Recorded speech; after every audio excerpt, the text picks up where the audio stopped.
de l'organisation. Et je vous dis cheers parce que c'est le début du week-end. Moi, j'ai une semaine longue derrière moi. Je suis très content de commencer mon week-end avec vous. Donc, je vous dis cheers à votre santé. N'hésitez pas à prendre un petit verre aussi pour augmenter un petit peu de convivialité dans notre vie dont on a beaucoup besoin. Santé. Voilà, à la vôtre. Et sinon aussi, je me suis mis dans le t-shirt, voilà, Yes We Bike, c'est notre campagne. Je suis vraiment comme tout le monde, j'imagine, vraiment en mode élection. Voilà, c'est quand même le but de notre histoire, c'est de changer le cours de l'histoire justement. Et les élections seront jeudi, donc avant qu'on commence, n'hésitez pas à voter dimanche, c'est très important. Alors, pour parler du livre, et de qui je suis.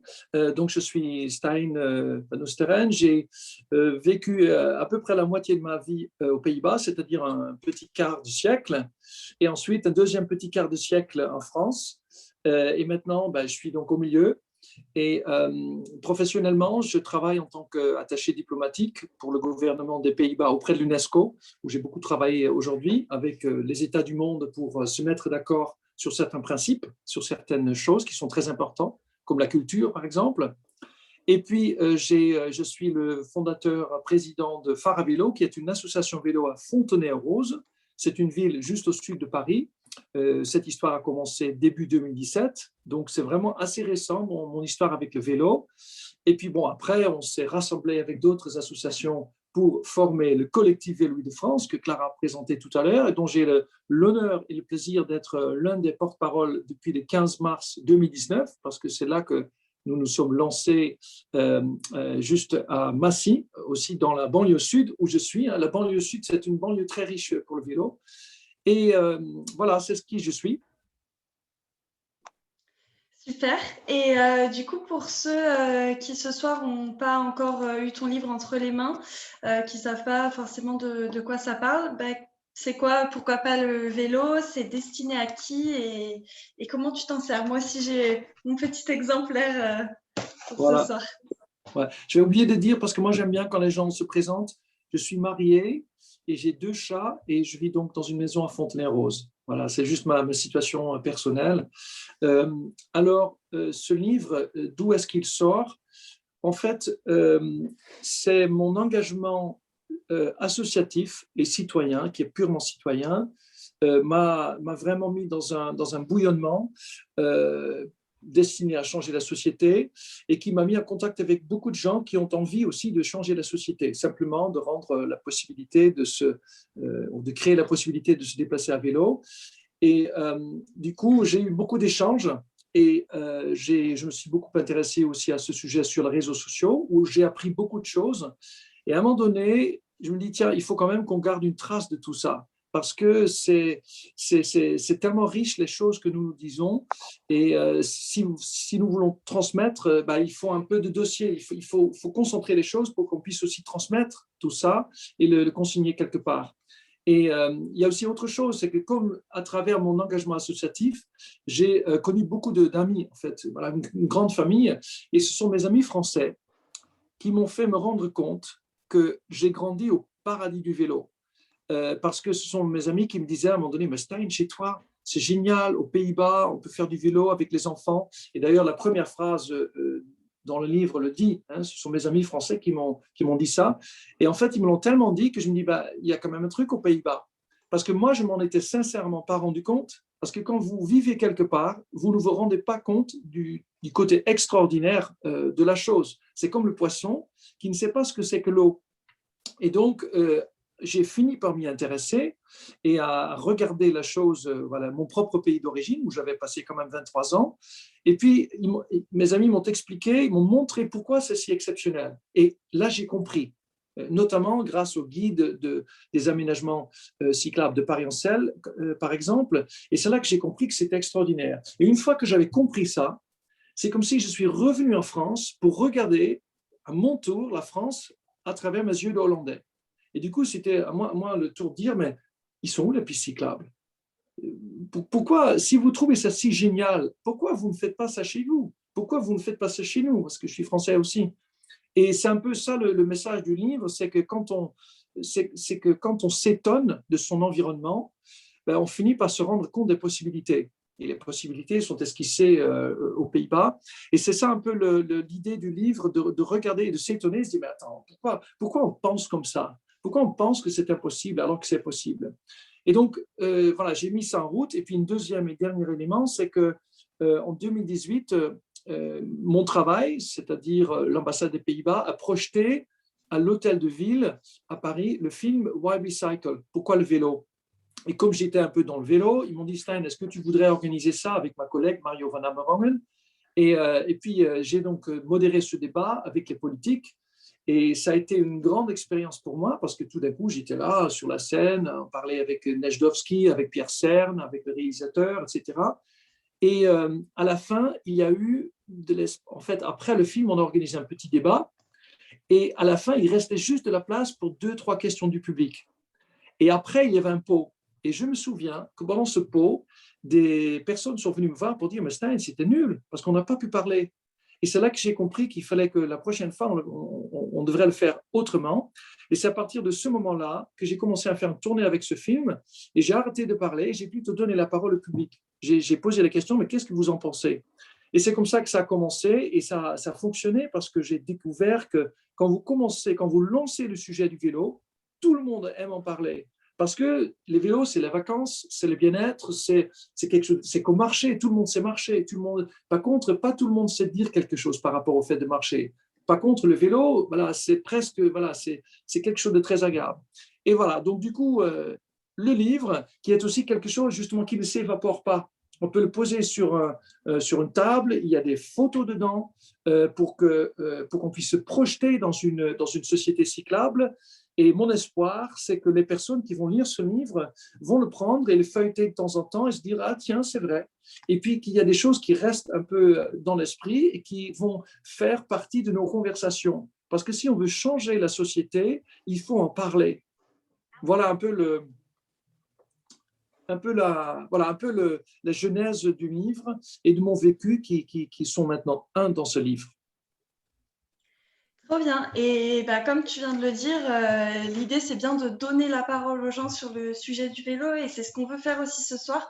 Donc, pour tous ceux qui nous ont rejoints là en cours de présentation, je vous invite à poser vos questions dans le chat au fur et à mesure que la soirée avance. N'hésitez pas, écrivez toutes vos questions pour Stijn et je les poserai au fur et à mesure de la discussion. Moi, je voudrais poser une question, Stijn, déjà pour rentrer un peu dans le vif du sujet. On a compris là dans ce que tu nous disais que ton livre, tu l'as écrit avec le point de vue d'un Néerlandais qui s'installe en France et qui est très étonné. Et je voudrais un peu commencer ce débat avec un élément qui t'a fait connaître, je pense, dans le milieu du vélo, une petite punchline où tu décris les enfants français qui sont transportés dans les voitures de leurs parents comme des petits légumes qu'on ramène du marché. Alors, est-ce que du coup, pour toi, la France, c'est vraiment un pays d'automobilistes voilà, qui baladent leurs enfants comme des légumes sur la banquette de leur voiture? Est-ce que c'est comme ça que tu nous perçois? C'est un cadrage un peu dur. Je pense qu'on pourrait dire, le fait est que oui, les enfants français sont transportés de façon très passive. Je prends des photos, je documente ce phénomène. Voilà, j'avais trouvé dans Le Monde justement un article qui parlait de 73%. Je crois que c'est le chiffre que je cite dans le livre. Le livre est très, très ressourcé. Il y a aussi le transport scolaire, le ramassage scolaire qui est une véritable institution. C'est même un droit. C'est même, en fait, on considère ça comme quelque chose de positif.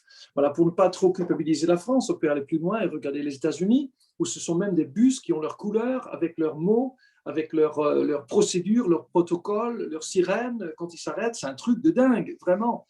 Et j'ai calculé en France, par exemple, il y a à peu près 70 000 autocars, dont la moitié est utilisée pour le transport des enfants. Il est utilisé donc pour sédentariser les enfants. Donc, on pourrait dire que oui, la France, c'est un pays où effectivement, on transporte beaucoup nos enfants comme des petits légumes, comme des patates, c'est-à-dire des choses qui ne bougent pas.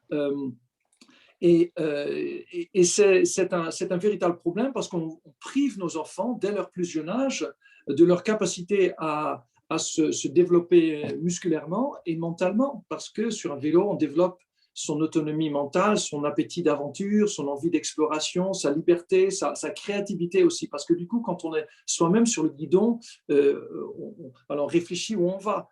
Moi, par exemple, quand j'étais je me souviens, dans la voiture de mes parents qui nous amenaient souvent dans la famille, qui habitait à plusieurs loin, genre 20 km et plus. Et je me souviens, moi, je ne m'intéressais pas au sujet au trajet. Je m'intéressais beaucoup à la conversation. Donc, j'avais complètement oublié où on allait. Je n'ai jamais compris où habitait ma famille parce que j'étais un peu dans cette voiture. Alors que quand vous êtes sur un vélo, vous êtes obligé de vous intéresser à ça. Donc, je dirais plutôt que la France est un pays où les élus n'ont pas fait le nécessaire pour que les enfants puissent se déplacer tout seuls. Je crois que ça, c'est le cadrage qui m'importe beaucoup plus parce que ça montre la feuille de route que nous avons devant nous et la possibilité d'offrir un avenir meilleur à nos enfants. Voilà, c'est un peu plus positif. Oui, donc c'est aussi pour nos enfants qu'il faut donc changer cette société. Tu l'as dit là dans la présentation de Pourquoi pas le vélo, que c'était un outil pour changer la société. Je t'ai aussi entendu dire que c'était un outil pour changer les mentalités aussi autour justement des manières de se déplacer. Moi, je me demandais aussi si depuis la crise de 2020, la crise sanitaire et toutes les marées de cyclistes qu'on a pu voir sur les pistes cyclables en Île-de-France, est-ce qu'il n'y a pas déjà un début de changement des mentalités qui commence à s'opérer? Et est-ce qu'on n'est pas déjà dans cette étape où on commence à avoir un basculement des mentalités? Oui, moi je l'observe tout à fait. Je l'observe autant dans les crispations que dans les discussions en faveur du vélo. C'est-à-dire que quand quelque chose est en train de devenir un débat, il y a un changement de culture. Et je crois que ce livre fait partie de ce projet, c'est-à-dire de la construction d'une culture. Hein, voilà. Je rappelle quand même que ce n'est pas la culture qui fait qu'un pays devienne cyclable. Par contre, c'est la culture qui est construite à partir du moment où vous créez des infrastructures, et c'est cette culture qui va porter l'activité qui en fait quelque chose de normal. Je constate par exemple, pour vraiment donner des signes empiriques, que nous sommes en train de vivre une époque où il y a une culture du vélo qui s'installe. Moi, je crois que cette culture maintenant commence à atteindre l'esprit des automobilistes. Avant, quand j'étais sur une piste cyclable, et j'en discutais souvent avec mes collègues néerlandais qui viennent donc à l'ambassade pour un certain temps et après ils s'en vont, donc ce sont des diplomates. Moi, je suis là depuis longtemps, donc j'ai un autre état d'esprit. Et ils me disaient toujours, quand je suis sur une route, et à vélo bien sûr, à Paris, quand il y a une voiture qui arrive et qui tourne à droite, je pars du principe qu'il ne m'a pas vu. Et c'est vrai qu'il vaut mieux. Moi, je le fais aussi. Mais ce que j'ai constaté, c'est que depuis quelques années maintenant, c'est assez récent en ce qui me concerne, c'est que les automobilistes s'arrêtent. Ils le voient. En fait, ils commencent à regarder. Ils ne sont plus surpris. Ils savent qu'ils sont maintenant entourés d'une horde presque de cyclistes, surtout à Paris, mais aussi en banlieue. Et ils savent qu'ils ne sont plus sérieux, qu'ils ne sont plus tout seuls sur la route. Et ce qui aide aussi, c'est que nous avons depuis quelques temps, on en parlera, les coronapistes, les pistes cyclables qui transforment un peu notre espace public et qui incitent aussi les automobilistes à voir qu'il y a d'autres façons de se déplacer. Hein, comme il n'y a pas que le trottoir et puis le reste est pour la voiture, mais il y a cette fameuse troisième catégorie, un peu entre le piéton et la voiture, qui a maintenant des pistes cyclables. Et du coup, ils s'arrêtent. Et moi, je constate ça avec beaucoup de joie. Je filme ça et je montre que les voitures s'arrêtent. Et c'est juste fantastique. Et puis, je le disais, la culture, c'est-à-dire, c'est là que ça se passe, la culture. C'est dans les conversations. Combien de fois m'arrive-t-il de me promener et d'écouter les conversations? Je suis toujours en train d'écouter. Et les gens parlent tout le temps du vélo. Mais c'est tout le temps, c'est le sujet qui revient. Voilà, le vélo, comment ça se passe maintenant? Oui, j'ai acheté un vélo. Et ça, c'est quelque chose qui a changé. Et puis, pour finir, cette crise du coronavirus a permis de créer un réseau cyclable en très peu de temps, même en banlieue. Et c'est ce réseau qui existe maintenant qui a incité beaucoup de citoyens à acheter un vélo. Et parfois, même souvent, un vélo de grande qualité, un vélo électrique, ce n'est pas un achat d'impulsion. Et du coup, les gens, ils vont se déplacer et vont en parler. Parce que se déplacer à vélo, vous le savez tous, si vous êtes cycliste, c'est un état d'esprit, c'est une façon de vivre, c'est une façon d'être dans l'espace public, voilà, de rapport à la nature, etc. Et je crois que tout ça, c'est en train de se faire. Et je suis ravi justement d'avoir une petite échange avec vous qui fait partie de cette construction d'une culture du vélo. Il y a Malène justement qui te demande de nous faire un petit récap de comment ça s'est passé justement cette transition aux Pays-Bas d'une culture un peu tout voiture à maintenant un partage de l'espace public beaucoup plus juste, beaucoup plus apaisé. Est-ce que tu peux nous refaire un peu cette histoire-là? Oui, un petit récap. En fait, c'est une question très importante parce que quand on montre les Pays-Bas, surtout les films, la première question que les gens posent, mais comment est-ce possible? Quand vous comprenez que ce n'est pas la culture qui a rendu les Pays-Bas cyclables, c'est quoi? En fait, c'est nous. Ce sont les citoyens. Ce sont des gens qui vivaient quand moi je suis né, c'est-à-dire en 73, et ils ont fait quelque chose. Alors, qu'est-ce qui s'est passé? Il y a eu d'abord un ras-le-bol de l'invasion de la voiture dans l'espace public. Il y avait des embouteillages partout, les places étaient transformées en parking, et donc du coup, les enfants n'avaient plus nulle part où jouer, ne pouvaient pas se déplacer en sécurité, et ça a énervé un peu les citoyens, comme ça se passe aujourd'hui en France, parce qu'il y a beaucoup d'embouteillages, etc. Et donc, il y a eu cette crispation-là. Ensuite, il y a eu un problème d'insécurité routière, parce que qui dit beaucoup de voitures dit insécurité routière. Et il y a eu un événement, un jour en 72, il y a eu en fait une petite fille qui a été percutée par une voiture et qui est décédée. Et il se trouve que le papa de cette fille était un journaliste très connu, Vic Langenoff. Et ce journaliste était bien sûr complètement bouleversé par cet événement. Et il s'est dit, moi j'ai perdu ma fille, mais moi je ne veux pas que d'autres parents perdent leurs enfants aussi et que ça arrive à d'autres enfants. Et donc, moi, je vais dire stop. Et si je ne suis pas le seul qui le dit, on va peut-être ensemble pouvoir changer ça. Et donc, pour mettre ça en marche, il a écrit un article qui s'intitulait « Stop au meurtre des enfants » et il a collé à la une de son journal qui était très connu, AP The Tide, Le Temps. Et c'est cet article qui a mis des milliers de gens dans la rue et c'est devenu un mouvement qui a duré très longtemps. C'est devenu un mouvement très bien structuré avec beaucoup de citoyens, comme nous, qui voulaient simplement changer la société. Et c'est ça qui a beaucoup changé. Et puis, ça n'a pas suffi, parce qu'en fait, même si les citoyens veulent massivement quelque chose et s'informent et s'organisent bien, il a fallu encore autre chose. Et alors, le lendemain, en 73, il y a eu le choc pétrolier. Il n'y avait plus de pétrole parce que les pays producteurs de pétrole avaient baissé la production, donc le prix avait augmenté. Et en plus, comme les Pays-Bas étaient pro-Israël, ils ont été frappés de l'embargo et n'avaient plus de pétrole. Donc, les voitures ne pouvaient plus bouger. Alors, qu'est-ce qu'on fait dans un pays où les voitures ne peuvent plus bouger? Les Néerlandais, on se dit, tiens, le gouvernement a dit, on a quand même un problème là. On a une substance qui s'appelle le pétrole qu'on n'a pas. On en est trop dépendant. Il faut qu'on fasse quelque chose. Et en plus, on a les citoyens qui râlent parce qu'ils voient que leur espace public, leur sécurité, leur bien-être est totalement massacré par la voiture. Il faut qu'on fasse quelque chose. Donc, on va faire d'une pierre deux coups. On va lancer le plan vélo national. Et le lendemain, donc en 74, donc encore un an plus tard, ils ont lancé leur premier plan vélo national. Ils ont demandé, exactement comme en France, le 14 septembre 2018, on va développer les vélos. Quelle ville veut participer? Et c'est là que des villes ont commencé à se proposer pour participer à cette expérience. Il y avait de l'argent qui était débloqué pour ça. Ça a commencé à Tilburg. Et c'est à partir de ce moment-là qu'ils ont commencé complètement dans le noir. Parce que c'est ça qu'il faut se souvenir. À l'époque, donc, les Pays-Bas étaient un pays du tout voiture. Il n'y avait pas de pistes cyclables ou très peu. Et les pistes qui existaient, en fait, ils les cassaient pour faire de la place pour la voiture. Et c'est à ce moment-là qu'ils ont commencé à tester. Et contrairement à la France aujourd'hui, les Néerlandais de l'époque ne pouvaient pas prendre le train et rouler pendant 2 heures pour arriver dans un pays totalement cyclable et voir comment faire. Ils étaient dans le noir. Et donc, qu'est-ce qu'ils ont fait? Ils ont testé petit à petit. Et c'est comme ça qu'ils sont arrivés. Ils ont testé pendant 48 ans, c'est-à-dire pendant ma vie. Donc, pendant la vie d'un homme ou d'une femme, on peut complètement transformer un pays à condition de le vouloir et de mettre les moyens pour le faire. Donc, ça va. C'est la pression citoyenne et c'est le courage politique de dire on va changer les choses. Donc, quasiment comme pendant la crise là, du coronavirus, où on a vu les coronapistes que tu as mentionné là tout de suite.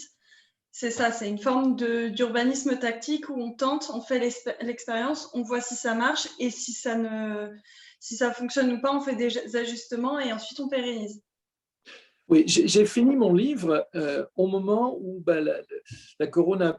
la crise du coronavirus avait déjà bien commencé, mais ce n'était pas encore aussi développé que ça. Donc, les coronapistes étaient déjà en cours, donc j'ai dû in extremis les inclure dans le livre. Et je pense qu'aujourd'hui, on n'a pas encore assez de recul sur l'effet, sur l'impact que la crise du coronavirus aura sur la révolution du vélo en France. Parce que moi, j'avais détecté la dépendance du pétrole, c'est ça que j'ai mis en avant surtout dans le livre, c'est qu'on a eu en France, et on l'a toujours, la crise des gilets jaunes. À partir du mois d'octobre 2018. Et cette crise, en essence, est aussi une crise du pétrole, parce que en fait, c'est le prix du pétrole qui était devenu trop cher et qui a fait que le feu a été mis aux poudres et qu'il y a une colère qui a éclaté en disant que notre qualité de vie est trop basse, la vie est trop chère, il faut faire quelque chose. Mais en fait, la réalité, cette augmentation du prix du pétrole, c'était que c'était pas parce que le gouvernement avait rajouté une taxe, cette taxe était seulement de 7 centimes, mais les 22 autres centimes qui avaient été rajoutés au prix du pétrole venaient du fait que les pays producteurs avaient baissé, producteurs du pétrole avaient baissé la production de pétrole, et c'est pour ça que les prix ont flambé. Donc en fait, on a bel et bien assisté en 2018, pendant toute cette année, à une flambée du prix du pétrole qui a donc créé ces problèmes pour les ménages français. Et je peux vous dire que ces problèmes vont se corser parce que dans quelques années, on n'aura plus de pétrole, parce que ça coûtera trop cher de racler les fonds, et de toute façon, les stocks vont s'épuiser. Donc on a aussi ce phénomène du pétrole, bien sûr moins prononcé que dans les années 70 aux Pays-Bas, où c'était, voilà, on ferme le robinet net. Mais ensuite, il y a eu effectivement cette crise du coronavirus qui a fonctionné un peu comme un accélérateur en plus. Donc, en fait, on a eu aussi sur ras-le-bol, on a l'organisation de la société citoyenne en France, avec, voilà, on peut en parler tout à l'heure, et puis on a eu donc cette pression sur le prix du pétrole, mais ensuite on a eu la crise la crise du coronavirus qui a obligé les autorités françaises de faire quelque chose parce que d'un seul coup, les transports collectifs n'avaient plus de sens parce qu'ils ne pouvaient pas être utilisés à plein régime parce qu'ils sont basés sur le principe qu'il faut mettre beaucoup de personnes en très peu d'espace, alors qu'il fallait justement une distanciation physique. Et c'est là que le gouvernement a dit il faut qu'on fasse quelque chose.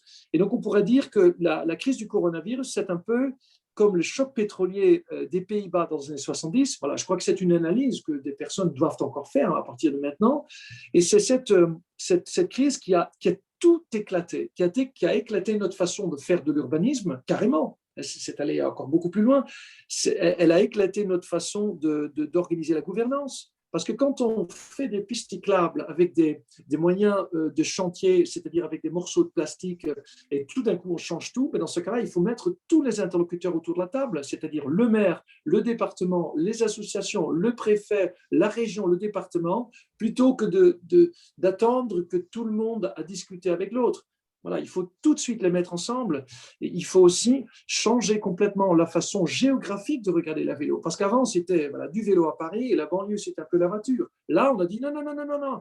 En banlieue, il y a même beaucoup plus de gens qui vivent qu'à Paris. Paris, c'est juste 2,2 millions de personnes. La banlieue, c'est 10 millions de personnes qui doivent aussi se déplacer. Et le 11 mai, après le confinement, on savait que la France allait déconfiner. Donc, il fallait trouver une solution. Et donc, il fallait aussi un réseau vélo en banlieue. Et tout de suite, ça a été créé. Donc, même géographiquement, on s'est dit, le vélo, c'est partout. C'est un système qu'il faut mettre en place partout. Et puis, enfin, il y a eu la révolution même des normes, parce qu'on a testé des choses. Par exemple, le carrefour néerlandais qui a été testé. Et ce carrefour a fini par devenir une nouvelle norme. Et c'est ça la beauté. En fait, voilà, il y a la page 33, je suis très content, parce qu'en fait, quand j'avais vraiment fini mon livre, il y avait donc, j'ai lu dans la presse, c'était genre mars 2021, j'avais lu dans la presse que le CEREMA, qui est l'agence française qui édicte les recommandations et normes officielles pour l'aménagement de notre espace public, avait dit voilà, le Carrefour néerlandais, c'est une norme à suivre. Et ben voilà, j'ai donc écrit au CEREMA et j'ai pu l'inclure dans le livre.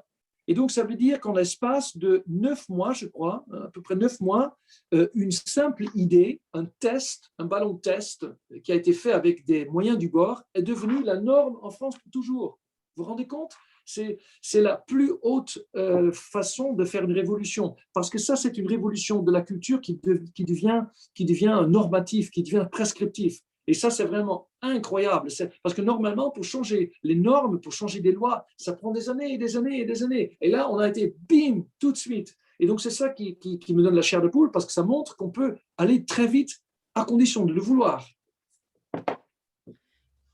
Oui, en fait, on ressort de la crise les éléments du changement pour un avenir meilleur, si je peux me permettre.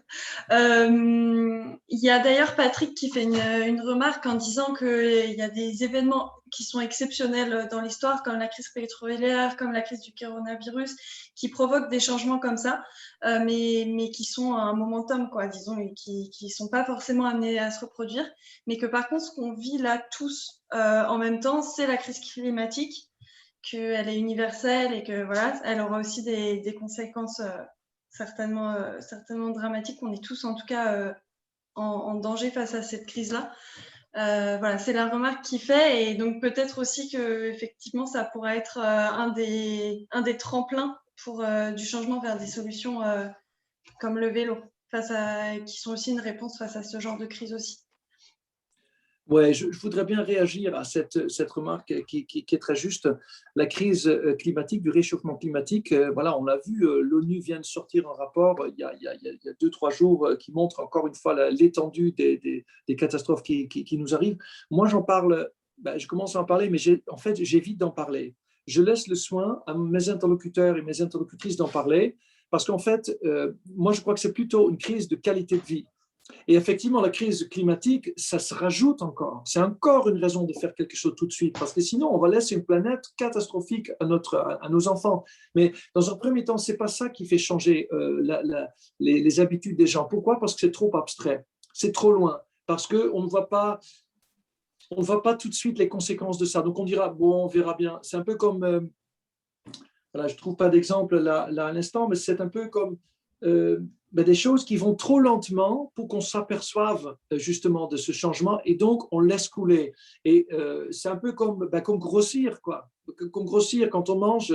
Voilà, en fait, on dit, bon, ça ne se voit pas tout de suite. Si ça se voyait tout de suite, les gens, ils auraient peur, ils feraient plus attention. C'est comme la sédentarité, alors que pour la qualité de vie, c'est immédiat, c'est les fins de mois. C'est pour ça que les Gilets jaunes sont allés dans la rue, parce qu'ils avaient vraiment des problèmes pour payer les fins de mois. C'est des problèmes très, très, très directs et très immédiats. Et donc, je crois qu'aujourd'hui, c'est vrai que ce sont plein de problèmes qui se greffent les uns sur les autres, et qui font que ça commence à bouger très sérieusement. Et en fait, c'est comme Olivier Schneider, il dit qu'il y a 1000 raisons pour faire du vélo, pour s'investir dans le vélo, mais il faut toujours trouver la raison qui, dans l'esprit de l'autre, va le faire bouger. Et ça peut être très différent, parce que pour certaines personnes, ça peut être voilà, le climat, mais pour une autre personne, ça peut être dépenser moins d'argent, pour une autre personne, ça peut être cool, pour une autre personne, ça peut être ne plus perdre du temps. Et c'est un peu ça. J'aime bien aussi la formule que j'avais entendue récemment, alors que c'est quand même assez classique, qui disait: on ne va pas faire du vélo parce qu'on est écologiste, mais c'est en faisant du vélo qu'on devient écologiste. Moi, j'aime bien ça, parce qu'effectivement, ce serait plutôt mon cas. Moi, je ne fais pas du vélo pour sauver le climat. Non, moi, je fais du vélo parce que, voilà, c'est une évidence. C'est quelque chose, c'est un système qui m'est proposé, qui m'a l'air très, très pertinent. Et en plus, c'est bon pour le climat. Donc, voilà, c'est une double raison pour rester dedans. Je fais juste une parenthèse pour vous inviter tous à continuer à poser vos questions. Il n'y a pas de mauvaises questions, même si c'est complètement hors sujet par rapport à ce dont on est en train de discuter là actuellement. On y viendra, il n'y a pas de souci. Continuez à tous à écrire vos questions. Stein, tu disais tout de suite que les Pays-Bas n'avaient pas de modèle de pays cyclable quand ils ont entamé un peu leur transformation. Aujourd'hui, la France, elle prend Copenhague, elle prend les Pays-Bas comme modèle. Et pourtant, tous les bons arguments et tous ces super exemples qui est vraiment la porte à côté qu'on peut présenter à nos décideurs, suffit pas toujours encore à les convaincre. Alors, on a plusieurs questions par rapport à ça. De un, est-ce que déjà c'est vraiment possible en tant que citoyen, avec toutes ces bonnes raisons de faire du vélo, de convaincre nos élus de changer d'avis, en tout cas de développer le vélo et d'y voir un vrai potentiel? Est-ce que nous, on a ce pouvoir-là et comment on peut s'y prendre? Oui, c'est possible. Voilà, Yes We Bike en a la preuve. C'est grâce à Yes We Bike que l'ensemble, à un candidat près, s'est engagé au niveau des régionales en Ile-de-France, par exemple, pour le vélo. Donc oui, c'est possible. Il faut 3 choses pour ça. D'abord, il faut être Donne-nous très la nombreux. recette.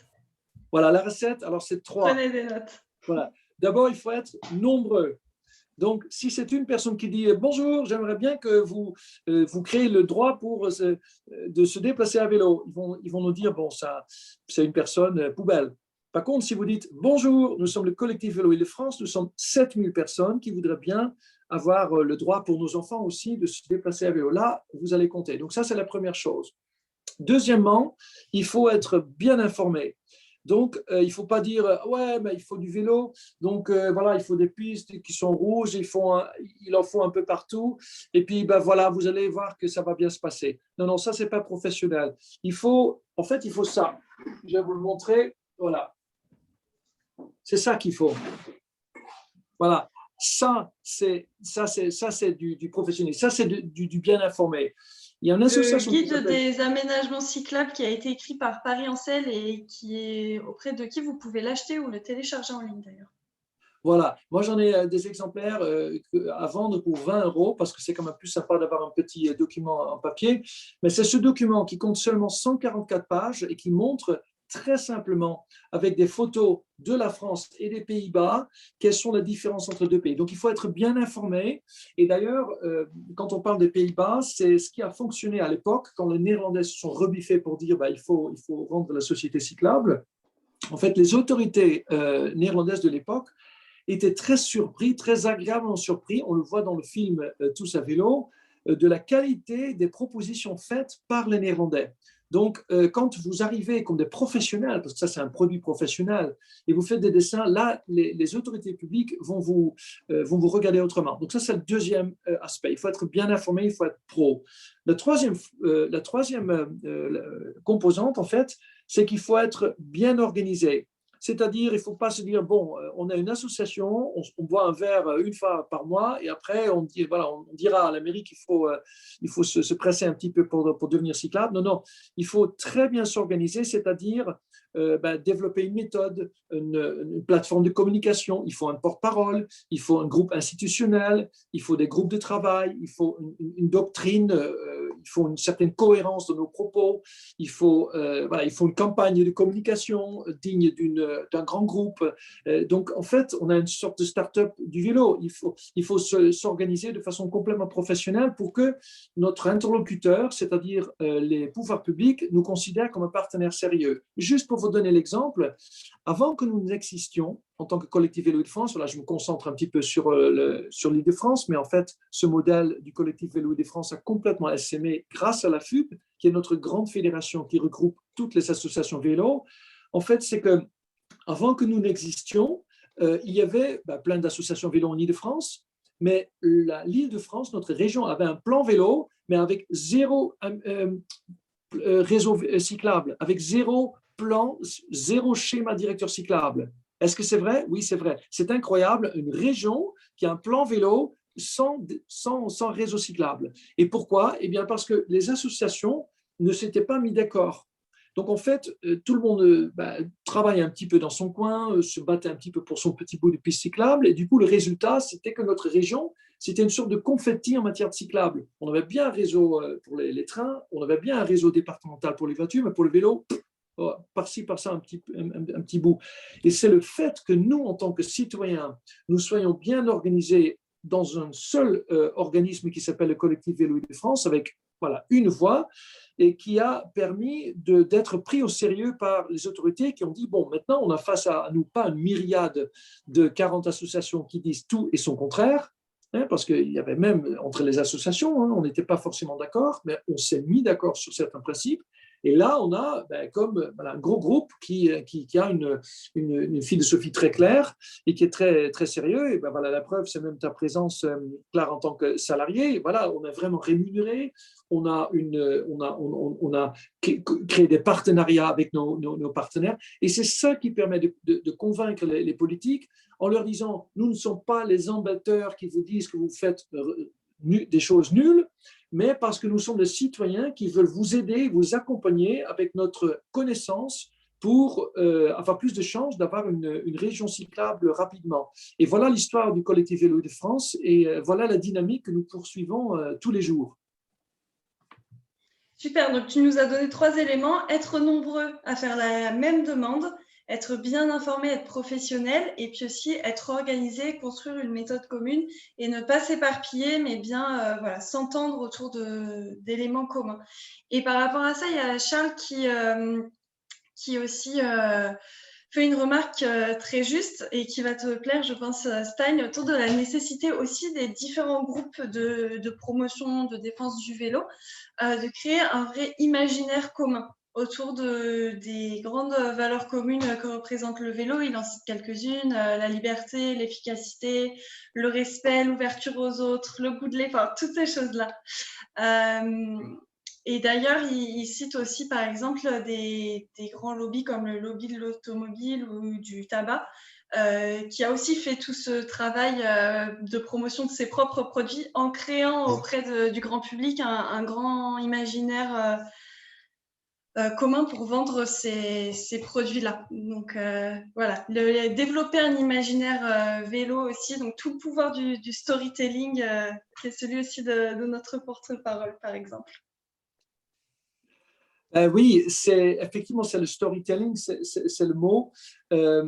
Effectivement, je crois que le mot liberté est essentiel. Moi, c'est pour ça que dans la première phrase du livre, moi j'aime bien les livres qui commencent quand on les ouvre avec une sorte de phrase qui vous frappe. Vous vous prenez dans la figure et vous dites ouais, c'est vrai.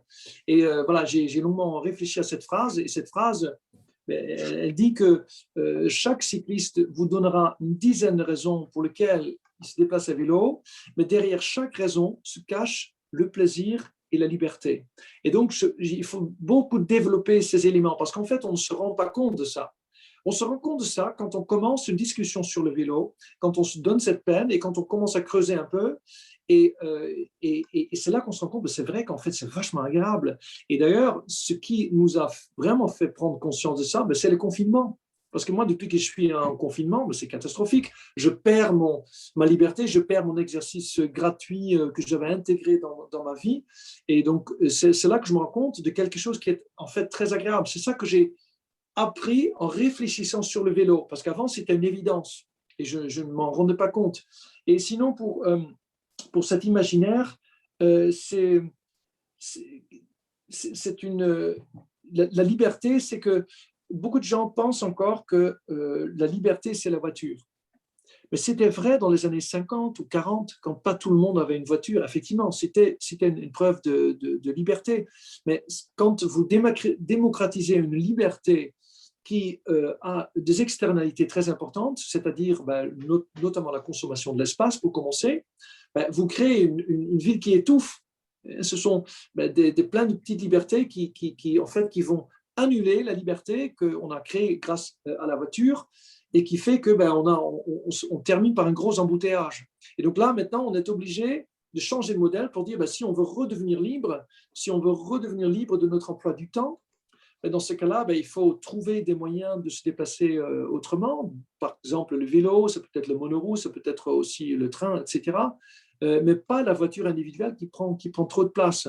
Et c'est ça moi je dirais que la vraie imaginaire aujourd'hui moderne pour la mobilité, c'est que pour être libre, ce n'est pas d'avoir une voiture, mais la vraie liberté, c'est de ne plus avoir besoin d'une voiture. La vraie liberté, c'est les pays où même, voilà, même le président prend les transports publics, prend le vélo, est vraiment totalement libre de se déplacer comme ça. C'est ça un peu, et c'est tout un travail, et ça va passer par la jeunesse, ça va passer aussi par les patrons, hein, parce que c'est encore autre chose. Pour changer les mentalités, ben, il faut aussi que voilà, les gens qui ont notre respect s'y mettent un peu. Voilà, c'est un gros travail qu'on est en train de faire, et que je crois qu'avec mon livre, j'ai voulu, après avoir beaucoup travaillé sur les plans techniques de vélo, j'ai voulu travailler vraiment sur la matière grise, vraiment sur notre façon de penser et de parler sur le vélo pour travailler sur cet imaginaire, justement.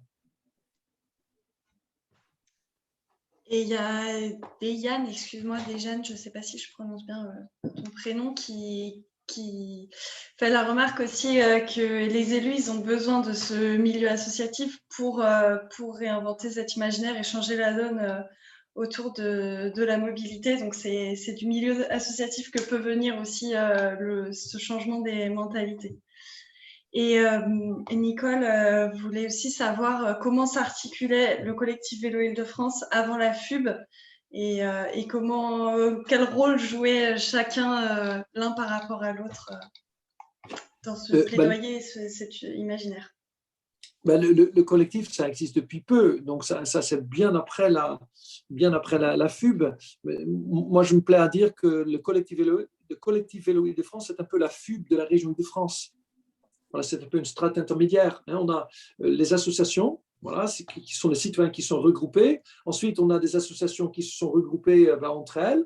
Et puis là au-dessus, ça c'est régional. Et ensuite, là au-dessus, on a la FUB qui est l'agglomération nationale en fait de toutes les associations vélo. Et la FUB, ça existe depuis les années 70. Donc là, il y a un travail de titan qui a déjà été créé à partir des années 70. À Strasbourg, ça a commencé, et qui maintenant, qui continue toujours, hein, parce que la FUB garde toujours ce rôle de coordinateur national de nos efforts, et c'est notamment grâce à la FUB, par exemple, je disais tout à l'heure, que cette dynamique qu'on a créée en Île-de-France avec le collectif Vélo Île-de-France, que c'est une recette qui fonctionne, et là, la FUB joue exactement son rôle, c'est-à-dire de diffuser cette recette qui fonctionne partout en France, et ça a fonctionné parce que maintenant, le nombre je crois que la France est déjà couverte maintenant de collectifs vélos régionaux. Donc ça fonctionne parfaitement, et bon voilà, je pourrais en parler pendant un moment, mais je ne sais pas si ça répond un petit peu à la question de quel est le rôle de la FUB, parce que c'est une question très importante.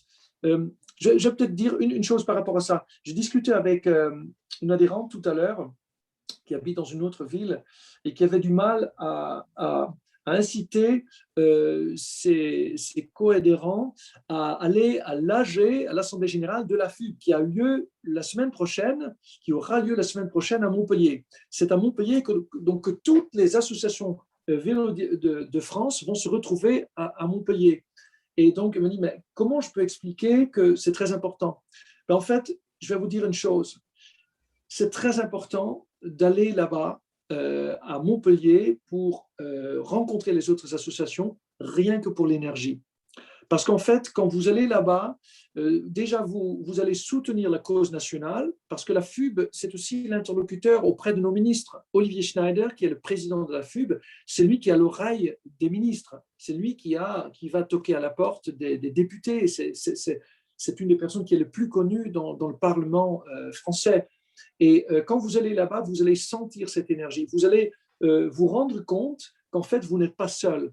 Que vous n'êtes pas seul en train de vous battre parfois avec votre propre mère, mais en fait que vous faites partie d'une grande famille de Français et de Françaises qui est en train de grandir à la vitesse V, et que vous allez repartir avec cette énergie. Vous allez pouvoir poser les questions sur vos problèmes très rapidement et obtenir très vite des réponses. Ça va être extrêmement motivant, parce qu'en fait, il ne faut pas oublier ce que nous sommes en train de faire, c'est une histoire humaine, c'est une aventure humaine, c'est ça qui me motive dans tout ça, c'est que c'est pas juste un travail, c'est une construction d'une vie.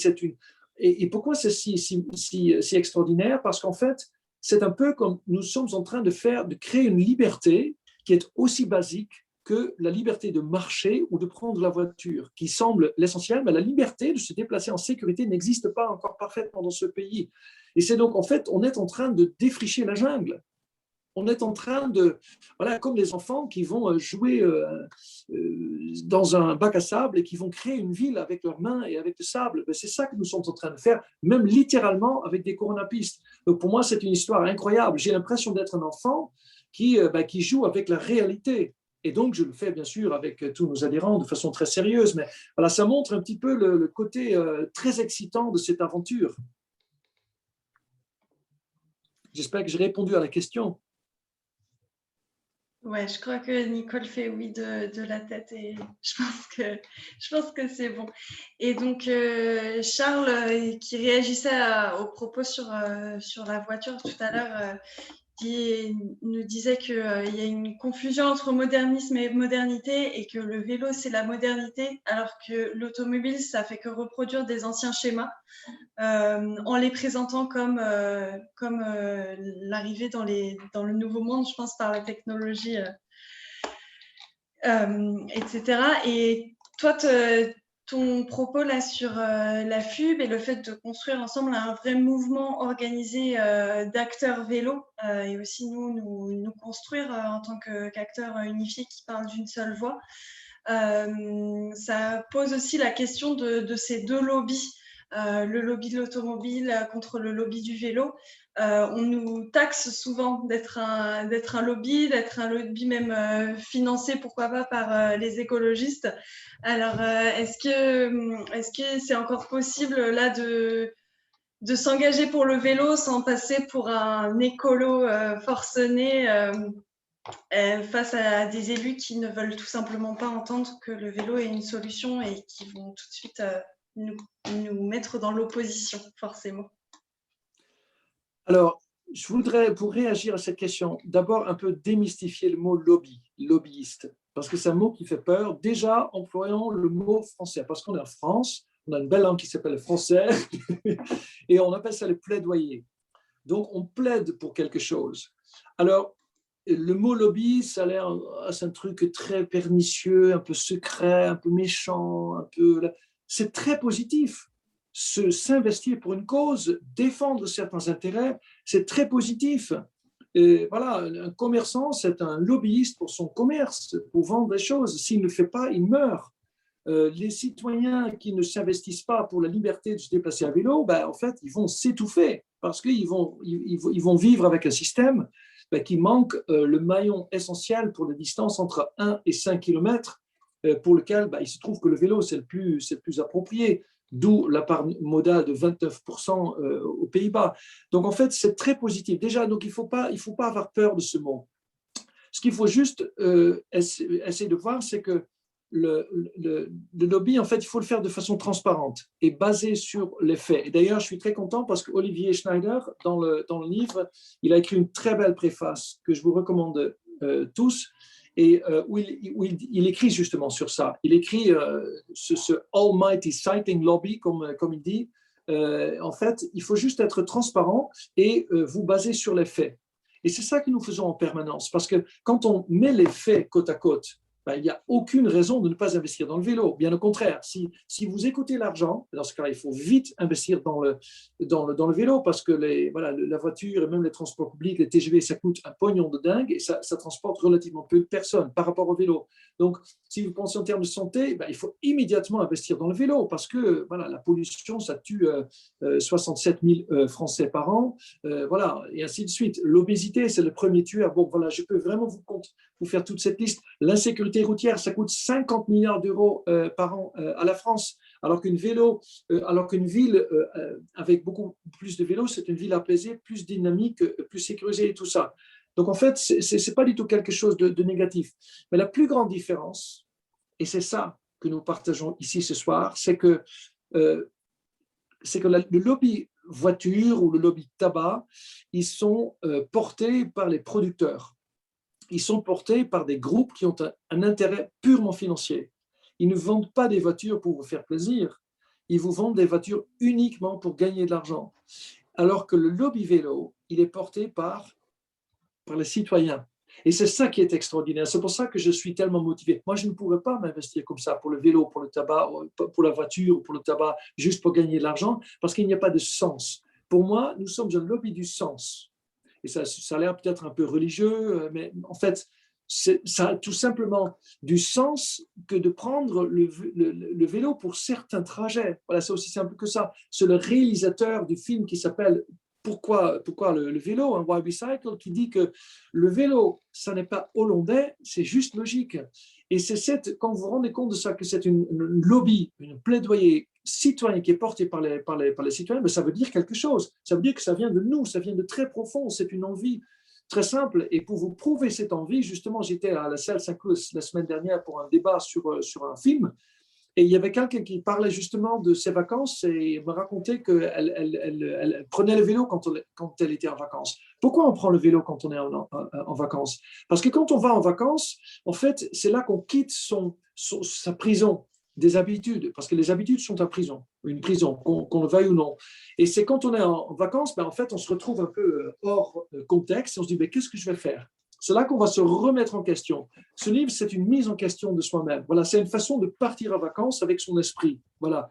Et donc, du coup, c'est cette même chose qu'on essaie de faire en tant qu'association et collectif citoyen, de nous mettre en question pour dire, mais on peut faire autrement. Et comment on fait ça? Quand on crée un système qui donne des résultats, par exemple un réseau cyclable qui va tout de suite déclencher un potentiel vélo de dingue, et c'est ce qui est aujourd'hui prouvé non seulement à Paris, mais même à la campagne, parce que Vélo et Territoire, qui est une autre association des élus pro-vélo en France, a sorti le premier trimestre de cette année les chiffres sur l'année dernière. Ils avaient constaté une augmentation des trajets à vélo de plus de 30%, même à la campagne. C'était d'abord au milieu dense, ensuite à la campagne. Donc à la campagne, en fait, ça augmente beaucoup, et ensuite dans le milieu périurbain. Donc voilà, tout ça pour vous dire qu'il y a une énorme envie qui est là, qui est portée par les citoyens. Que vous voulez de plus pour vous investir? C'est juste, ça fait du bien, et c'est vraiment, c'est du sens, ça a du sens de le faire.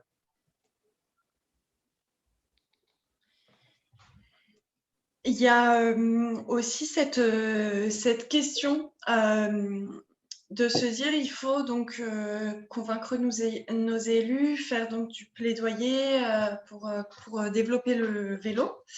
Il y a aussi la question des autres usagers, ou en tout cas soit des personnes qui, bien sûr, d'une part, il y a celles qui vont considérer que le développement du vélo, c'est même plus néfaste qu'autre chose parce que voilà, les vélos grillent les feux, etc.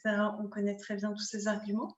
Mais il y a aussi plein de personnes pour qui c'est même pas une question de prendre le vélo parce qu'ils font trop de kilomètres, parce qu'ils doivent donc transporter des choses, etc. Mais aussi pour une question de culture, de se dire à partir du moment où je peux rouler en voiture, j'ai pas de raison de me fatiguer sur un vélo. Voilà, je peux me permettre aussi de rouler en voiture. La grosse voiture, la belle voiture est encore aussi aujourd'hui un symbole de réussite. Alors, est-ce que c'est...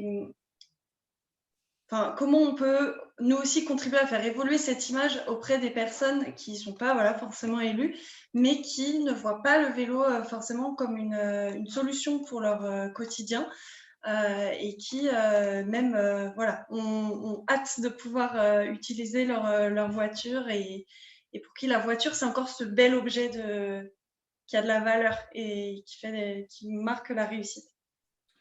Alors là, par rapport à cette dernière phrase que tu dis, la culture de la voiture, objet de réussite, c'est effectivement, c'est difficile. C'est difficile quand vous grandissez avec l'idée que la voiture, c'est un symbole de réussite, c'est très compliqué. Moi, je me souviens toujours, c'est une anecdote, là je parle en 97, je faisais un travail de secrétariat dans un cabinet d'avocats, et je devais y aller un dimanche, et il y avait le gardien qui était portugais et qui me dit, tiens, Stein, viens, je viens te montrer quelque chose. Et donc, c'était le gardien de cette entreprise d'avocats de nom, et qui avait donc forcément le salaire le plus bas, et il m'a montré, pour me montrer sa Mercedes. Il avait une Mercedes rutilante, qu'il utilisait pour aller au Portugal une fois par an avec sa femme et sa famille. Et moi, ça m'a énormément choqué. Il s'attendait à une réaction de ma part. Waouh, c'est beau, Mercedes, quelle réussite, fantastique. Alors que pour moi, c'était terrible parce que tout cet argent que vous avez mis dans votre voiture, vous auriez pu acheter un appartement pour que votre fille puisse étudier et vous prenez une voiture ou peut-être le vélo moins cher et voilà, vous prendrez le train ou l'avion. Donc là, pour vous montrer un peu l'écart qu'on peut avoir, moi, je réfléchissais comme ça, pas parce que je suis plus intelligent ou quoi que ce soit, non, parce que j'ai grandi dans un autre pays où ça n'avait pas de sens. Donc voilà, ça c'est juste pour une anecdote, pour partager à quel point l'écart est grand. Parce que ce n'est pas en disant, non, non, il faut acheter un vélo. Les gens ne vont pas changer comme ça. Alors, comment faire ça? Ben déjà, ce qui aide beaucoup, c'est, je le disais tout à l'heure, ça passe aussi par le patron. Justement, j'ai écouté l'interview dans l'émission Rayon Libre. Je vois Abel aussi dans la salle, qui a prêté généreusement cette émission à Jérôme Sorel. Et il a récemment interviewé le patron des patrons, Geoffroy de Bézieux. J'arrive à retenir un peu son nom maintenant. Et qui disait ça. Il disait, en fait, stimuler le vélo, ça passe par le patron. Pourquoi? Parce que quand le patron le fait, c'est forcément bien. Donc, je pense qu'il y a ça. Il y a justement, le collectif Vélo de France a récemment retweeté un tweet de Zlatan Ibrahimovic. C'est un joueur de foot suédois qui est bien sûr une idole, qui est très connu. Et il roule sur un vélo sur Instagram avec une superbe musique et il a mis le mot « freedom ». Et ça fait rêver tout le monde. Tous les jeunes qui voient ça veulent immédiatement faire comme lui. Moi, ça fait des années que je supplie Kylian Mbappé de se déplacer à vélo, parce que si lui, il va se déplacer à vélo, il y aura 5 millions de Français de plus à vélo. Et là, c'est un peu comme si mon rêve devenait réalité. Voilà, ça a un impact énorme déjà. Et puis, il y a aussi les écoles à vélo. Il y a beaucoup de personnes issues de l'immigration qui n'ont pas grandi avec cette culture du vélo et qui ont besoin d'apprendre à faire du vélo. Ils ont fait ça beaucoup, par exemple, à Rotterdam, et ça a fonctionné. À Amsterdam aussi. Et ils avaient peur que ça n'allait pas fonctionner parce que pour eux, c'est plutôt le scooter qui est le symbole de réussite. Mais en fait, ça fonctionne. Et après, il y a aussi quelque chose de très simple. Il faut mettre à disposition le système pour créer une société cyclable avec des citoyens qui font du vélo, voilà, de quelque origine ou de quelque niveau de revenu qu'ils soient. C'est qu'il faut enlever les barrières. Il ne faut pas leur dire, il faut faire du vélo, il faut faire du vélo, il faut faire du vélo. Ça ne marche pas. Il faut juste enlever des barrières. Ah, vous n'avez pas de vélo? En fait, on vous loue des vélos. Voilà, par exemple, Vélib, Véligo, voilà, ça marche. Ah, il n'y a pas de piste cyclable? Alors, on vous crée le RRV. Voilà, c'est nous qui l'avons dessiné. C'est pas grave, très bien, on va le faire. Ah, vous n'avez pas de... Il n'y a pas de réseau, on va vous le dessiner. C'est ça qu'il faut faire. Il faut simplement enlever partout des barrières. Il faut des douches au travail. On va vous le créer. Maintenant, c'est notre cher FUB qui est en train de créer ou qui vient de créer le certificat des employeurs pro-vélo, par exemple, avec toute une liste de critères que les employeurs peuvent maintenant suivre s'ils souhaitent promouvoir le vélo auprès de leurs employés. Voilà, c'est ce genre de choses que si vous faites ça partout, les gens, en fait, ils vont finir par prendre le vélo. Si vous roulez aujourd'hui dans une rue en France, vous voyez partout des voitures garées. Souvent, il n'y a même pas un arceau à vélo. Bon, à Paris, ça a complètement changé maintenant, mais moi, je me souviens qu'encore, et je l'ai décrit d'ailleurs dans mon livre, je devais me battre un jour dans un débat public à Fontenay-Rose, où en fait, le maire de Fontenay-Rose avait gentiment, guillemets, installé 5 arceaux à vélo à un endroit. En plus, avant un passage piéton, donc ça devient même une obligation bientôt par la loi d'orientation de la mobilité, et il y avait un citoyen dans la salle qui râlait parce qu'il disait « Ouais, mais il n'y a jamais de vélo qui est garé dessus et en plus, ça prend une place de voiture, donc il faut les enlever. » Et c'est là que j'ai vraiment pété un plomb. Parce que non seulement c'est la loi, il faut le faire, et c'est pour ça que je raconte cet exemple, ce n'est pas du jour au lendemain, ça va se créer. Le vélo, c'est tout un système. Et donc, il faut vraiment œuvrer pour créer tous ces petits bouts du système ensemble, parce qu'une fois que le système sera complet, ça va marcher. Par contre, et je termine là-dessus, en ce qui concerne les pistes cyclables, en fait, il faut tout de suite passer à l'essentiel. Il faut faire un réseau cyclable. Ne serait-ce qu'avec 4 pistes cyclables, comme ça a été fait à Paris, le réseau Express Vélo. Mais s'il vous plaît, faites un réseau, parce que si vous faites quelques petits bouts, ça ne va pas déclencher le potentiel vélo qui est pourtant présent dans votre ville. Avec tout ça, tout le monde sera à vélo demain, parce que ce n'est pas néerlandais, c'est juste logique. On a quelques personnes qui ont dû déjà nous quitter depuis le début du débat. Pour ceux qui restent, pour info, donc ça fait un peu plus d'une heure qu'on est ensemble. On se donne encore quelques dizaines de minutes, à peu près jusqu'à 20h30 pour discuter. Donc, continuez à poser vos questions dans le chat. Stein, tu viens de dire dans ta grande réponse très complète que il suffit pas en fait de dire aux gens faites du vélo, mais il faut vraiment enlever les barrières. Je trouve ça très très clair et très fort. Sans spoiler, dans ton livre, tu parles des 10 P, Ah, les arguments pour et les arguments contre le vélo. Donc, je te laisse développer là-dessus, mais si je comprends bien, quelque part, il faut surtout enlever les freins, donc les 5 P contre le vélo, plus que enfoncer les 5 arguments plutôt pour. oui, ben, en fait, c'est vrai que les 5 P pour le vélo montrent des éléments qui sont nécessaires pour développer le vélo, c'est notamment la politique. Il faut du courage politique. Sans courage politique, vous ne pouvez pas créer une société cyclable. Pourquoi? Parce qu'une société cyclable, c'est un changement par rapport à ce que nous avons, et les politiques par nature n'aiment pas créer du changement. Pourquoi? Parce que ça les met en risque. Ça pose un risque que les gens ne vont pas aimer, parce que l'homme n'aime pas, ou l'humain n'aime pas le changement par nature, moi le premier. Donc, c'est vraiment pour ça. Les 10 P, j'ai fait cette thèse à la fin. C'est une petite rubrique pour résumer un peu ce qui peut faire hésiter, ce qui explique en fait les barrières qui sont dans notre esprit. Parce qu'en fait, pour changer, il faut d'abord se rendre compte qu'on a des barrières. Parce qu'aujourd'hui, par exemple, il y a des gens qui vont dire, mais j'aime pas le vélo, mais c'est tout simplement parce qu'on n'a jamais été confronté à ça. Naturellement, on n'aime pas ce que l'on n'a pas, ce qu'on n'a pas été donné de voir.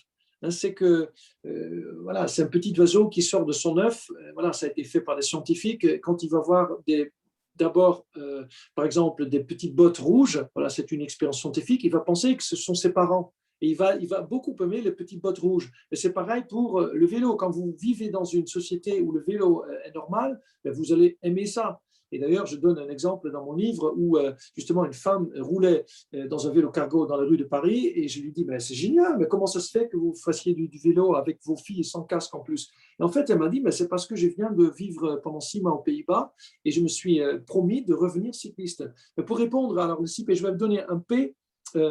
Par exemple, le P de mot perte. Voilà. Je travaille souvent avec des mnémotechniques parce qu'en fait, pour avoir un discours, il faut se souvenir de son discours. La communication, c'est très important. Et si vous les apprenez, en fait, vous allez pouvoir vous mouvoir plus facilement dans les conversations. En fait, vous avez tout à portée de P. En fait, le premier P que je mentionnerai, c'est la perte. En fait, quand l'esprit humain est confronté au changement, il a comme réflexe de voir tout de suite ce qu'il va perdre, la perte. Il ne va pas dire, par exemple, si vous créez une piste cyclable, il ne va pas dire ouais, c'est génial, maintenant on a une rue avec d'autres possibilités de se déplacer. Ah, il y aura moins de bruit.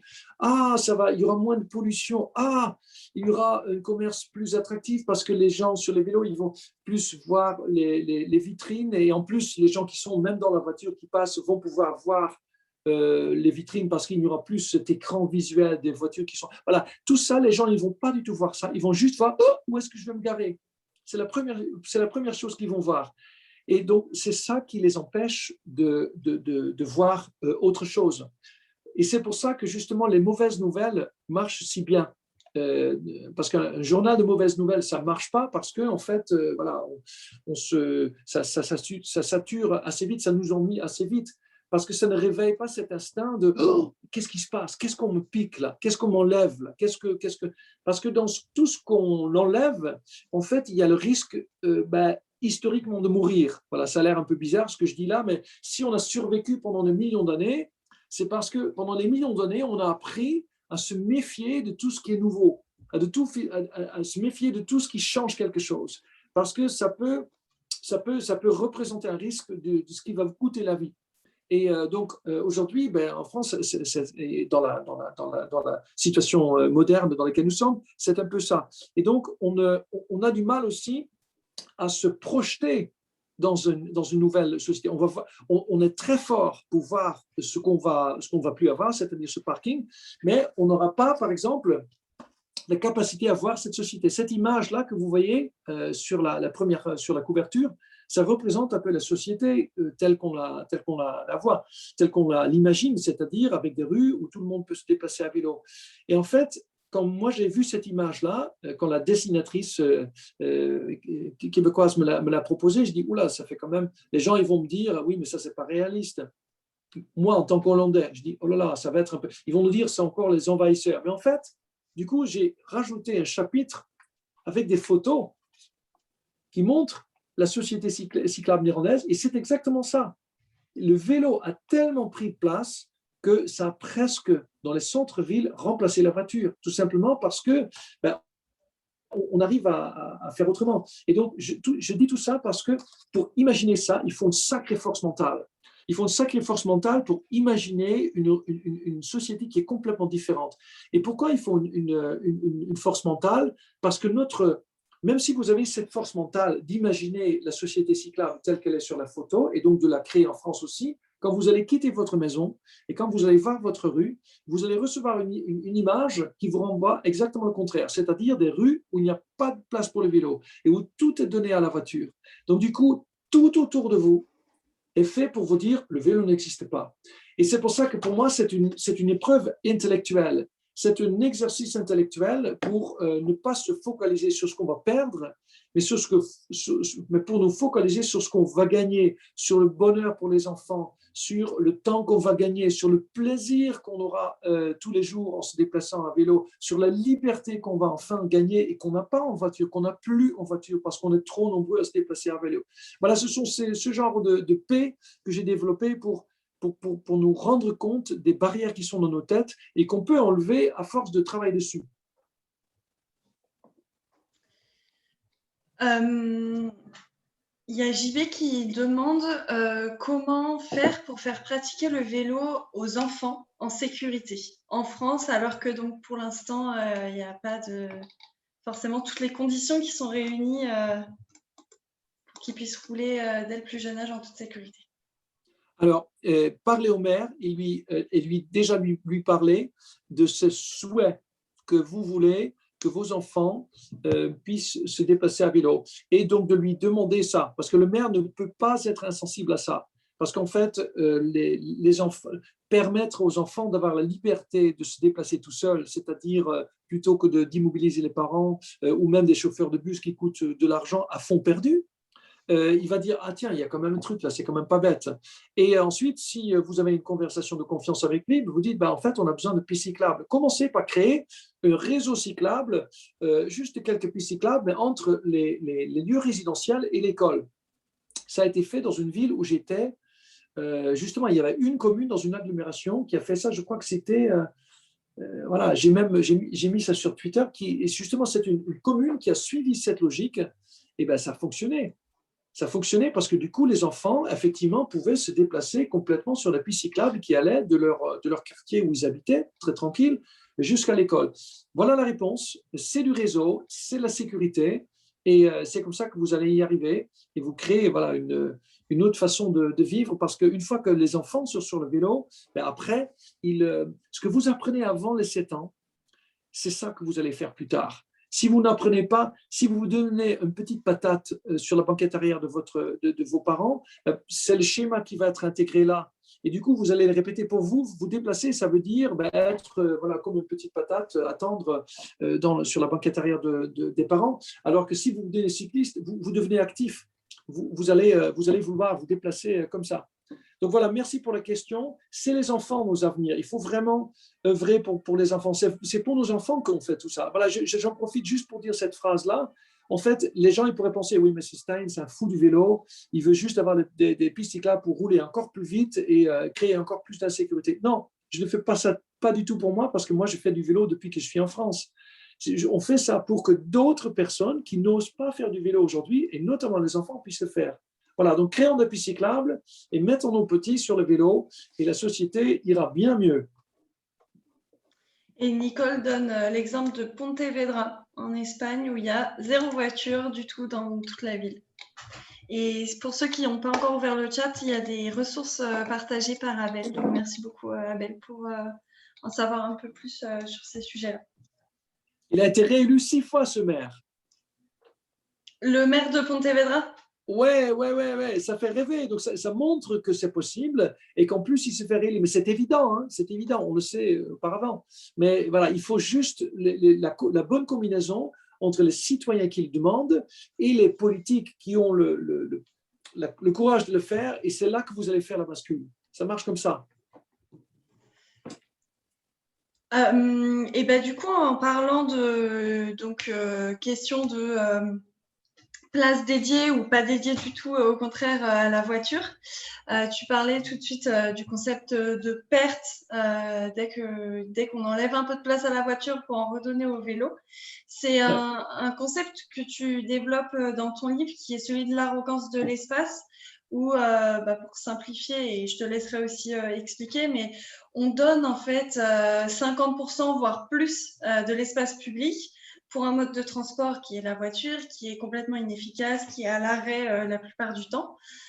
Or, du coup, dès qu'on redonne un peu d'espace au vélo, puisque de fait, il y a moins de cyclistes que d'automobilistes, puisque jusqu'à présent, on n'a pas d'espace dédié pour le vélo, dès qu'on en redonne un petit peu, il y a un sentiment d'injustice de la part des autres usagers de la route, qui est cette phrase célèbre on ne va pas faire une infrastructure pour 2 cyclistes.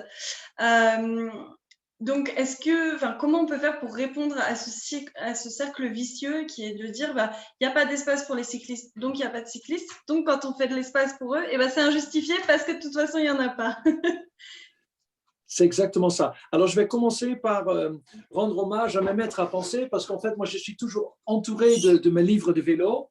Et voilà, ça, c'est parce que ça, j'ai emprunté ça et je l'ai bien mentionné, bien sûr, à ce monsieur-là.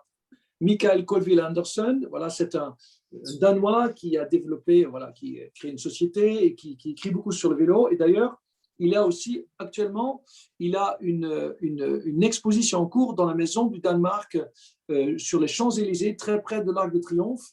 Vous pouvez y aller, c'est fantastique. C'est un peu ce livre, mais sous forme d'exposition et qui vous montre en très peu d'images, en fait, comment faire une transition vélo. Et c'est lui qui, justement, a développé ce concept de l'arrogance de l'espace. Il a toujours des termes galvaudés, the arrogance of space. Et en fait, il a même, non, justement, il y a quelqu'un d'autre qui a développé même un petit logiciel de rien du tout qui vous permet de montrer de quoi il s'agit. Alors, de quoi il s'agit? J'ai mis le lien d'ailleurs dans mon livre. En fait, l'arrogance de l'espace, c'est un peu que ce qui se passe quand la neige tombe en hiver et que les voitures commencent à juste déneiger l'espace où ils roulent. Mais donc, ça veut dire que juste où les voitures roulent, ça devient noir parce que c'est le bitume qui réapparaît, mais par contre, tout le reste reste blanc. Et c'est impressionnant parce que du coup, vous allez voir qu'en fait, les routes sont surdimensionnées pour la voiture. Vous allez voir un espace incroyablement blanc parce que en fait, la voiture, justement, on a créé les routes tellement grandes comme s'il y avait une invasion de voitures tout le temps. Et ça s'appelle Snakedown. C'est S-N-E-C-K-D-O-W-N. Si vous cherchez sur ce mot-clic, vous allez voir des images qui sont extraordinaires et qui montrent que les carrefours en France sont très, très surdimensionnés pour la voiture. Donc ça, c'est l'effet de arrogance d'espace. C'est-à-dire, comme si la voiture était arrivée comme un arrogant qui dit, bon, moi, je suis la voiture, donc il me faut quasiment la totalité. Voilà. Et puis, comme si les gens avaient écouté, et c'est ce qui s'est passé. Alors maintenant, la réponse à la question. Une fois que vous avez compris ça, et que vous allez voir ces images-là, et moi j'ai passé du temps à faire ça, vous vous rendez compte du truc, et vous découvrez le poteau rose. Mais c'est hallucinant, parce qu'en fait, ça enclenche un autre cercle vicieux, parce que du coup, les voitures roulent très vite. Parce que comme il y a beaucoup d'espace, donc boum, ça rend l'espace extrêmement hostile. Donc, en plus, c'est de l'espace dont ils n'ont pas besoin et en plus, ça les encourage à rouler vite. Alors, donc, comment faire ça? Comment changer ça? La première réponse, c'est qu'il faut déjà que l'on en prenne conscience. Et tout ce livre, c'est vraiment ça, c'est prendre conscience de ça, qu'en fait, c'est un monde qui est absurde. Qui est absurde. C'est comme si, je donne un exemple complètement stupide, comme si dans ma maison, je ne faisais que des fenêtres grandes comme ça. Voilà. Et je dis, mais attends, il n'y a pas de lumière qui arrive, je ne suis pas bien. Ben oui, mais on a toujours fait comme ça, donc on continue à faire comme ça. C'est vraiment de cet ordre-là. Et pour les voitures, c'est un peu le contraire. On a donné tellement d'espace que ça devient complètement absurde. Et justement, quand j'ai organisé avec mon travail à Montreuil, il y a quelque temps, un workshop, un atelier avec des experts vélo néerlandais. Vous allez trouver ça sur un article sur un moteur de recherche. Quand vous tapez expert vélo Montreuil néerlandais, et qu'est-ce qu'ils ont fait? Ils sont venus et ils ont pris des photos des carrefours à Montreuil et ils ont mis une papier calque dessus et ils ont commencé à redessiner ces carrefours en donnant beaucoup plus de place aux piétons et aussi beaucoup plus de la place pour la première fois au vélo. Et là, vous vous rendez compte, mais en fait, notre espace est complètement redessiné autrement. Et là, je vais vous montrer la difficulté pour faire ça, parce que ce que je vous dis, ça a l'air très simple. Donc, en fait, on se rend compte et du coup, on va changer ça. Non, parce qu'en fait, c'est une normalité qui est tellement normale qu'en fait, c'est irrésistible. On a trop de mal à imaginer une rue autrement parce qu'on a tellement été habitué à ça qu'on ne peut pas se l'imaginer autrement. Parce que les personnes qui ont vécu cet espace piéton, ils sont morts. Ils ont disparu avec la société avant la voiture, ça n'existe plus. Ils ont disparu, ils ont quitté la Terre. Et donc, du coup, nous qui avons grandi dans cet espace totalement surdimensionné par la voiture, en fait, comme j'ai dit, il faut avoir une superbe capacité intellectuelle pour dire il faut le changer. Donc, la réponse, c'est que dessinez, prenez un logiciel, ou le petit logiciel d'ailleurs dont j'ai mis le lien dans le texte, et amusez-vous à redessiner certains carrefours et montrer l'arrogance justement de la voiture dans votre espace public. Et là, vous allez être étonné. Et le premier moteur du changement, c'est l'étonnement. Moi, j'ai fait des études de philosophie et en fait, ce livre, c'est un peu un exercice philosophique pour moi. C'est un exercice de la pensée qui cultive l'étonnement, de se dire, mais attends, ce que je vois, pour moi, c'est quand même bizarre. Et ensuite, il faut développer les techniques pour s'étonner de ça. Et ensuite, une fois que vous vous étonnez de quelque chose, vous ouvrez le regard sur une nouvelle possibilité. Et c'est ça que je voudrais vous inviter à faire. Super. Il est 22h20 passé. Si vous avez encore quelques questions, n'hésitez pas. En attendant, Stein, on a eu plusieurs commentaires de personnes qui ont offert le livre à leur mère ou de mairies qui ont reçu le livre de la part de leurs assos. Donc, quand je dis le livre, c'est ton livre. donc voilà. Je crois que c'est aussi un point de contact du coup entre maire et association. Et je pense que c'est une très bonne nouvelle.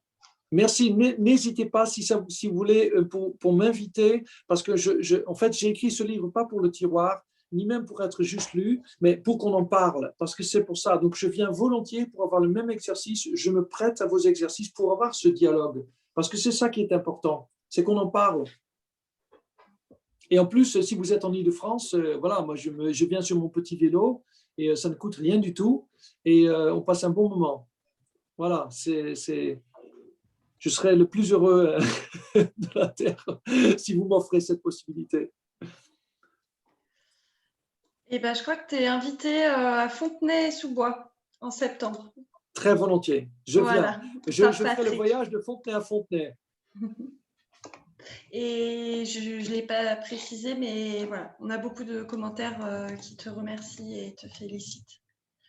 N'hésitez pas encore une fois, si vous avez des dernières questions. Stein, peut-être si tu veux juste dire où est-ce qu'on peut trouver ton livre pour les personnes qui ne le sont pas encore achetées. Alors, merci Clara. J'aime qu'on ne l'achète pas via le e-commerce, mais que vous le preniez chez votre libraire, parce que ça, c'est encore quelque chose. J'ai écrit ce livre aussi pour soutenir le secteur culturel.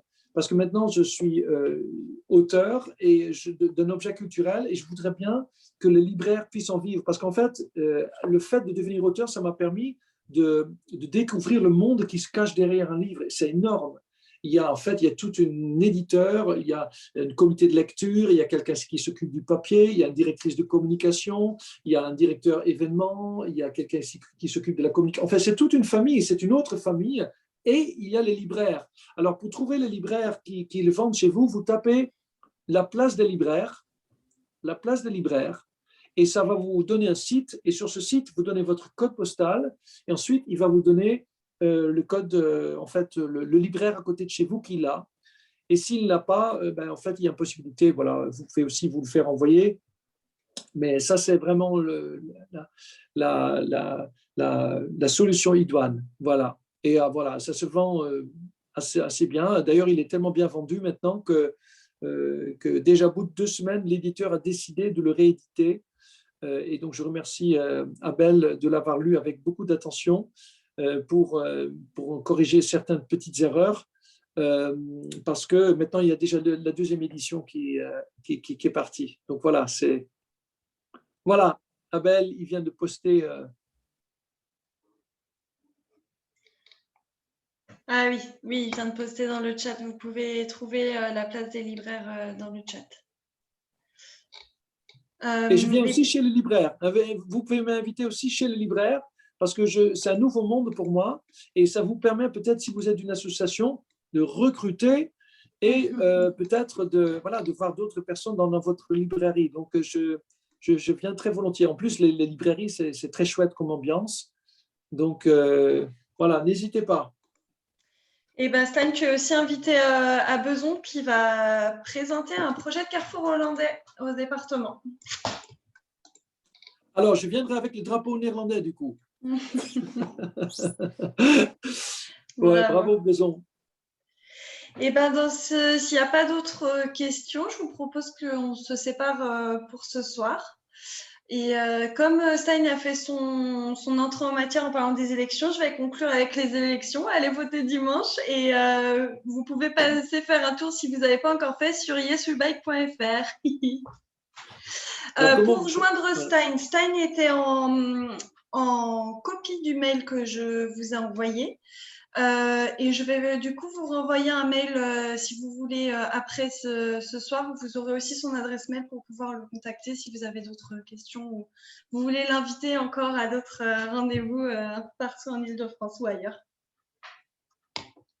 Et merci beaucoup à vous tous pour votre participation. Ça me fait toujours chaud au cœur de vous rencontrer. Je regrette beaucoup de ne pas pouvoir le faire en présentiel parce que ça a une autre dynamique, mais au moins je vois certains visages et voilà, j'ai hâte de transformer cette rencontre virtuelle en une rencontre véritable bientôt parce que c'est quand même ce qu'on a de plus chouette dans notre société.